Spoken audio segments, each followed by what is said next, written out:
Pinangunahan ni Chairman Don Artes ng Metro Manila Development Authority ang inspeksyon sa command center na gamit para sa monitoring ng Asia-Pacific Ministerial Conference on Disaster Risk Reduction. Nilibot rin ni Artes ang Medical Aid Station at Incident Command Post.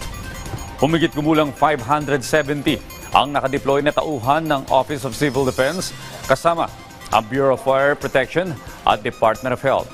Nakakalat rin sa strategic locations ang mahigit sa 60 ambulansya at fire trucks. Samantala, isasara ng MMDA ang paligid ng PICC para sa pagdating ni Pangulong Ferdinand R. Marcos Jr. Pero bukod dyan, ay wala namang pagbabago sa traffic scheme.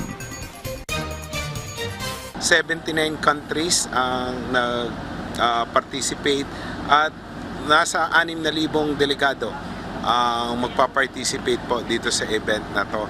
So tayo po, ang MMDA po ang namamahala ng traffic. Tayo po ay hindi nagsuspend ng number coding kahit po holiday dito sa Maynila at sa Pasay, dahil ang iniiwasan po natin ay dumagdag pa yung sa volume ng traffic yung mga covered ng number coding.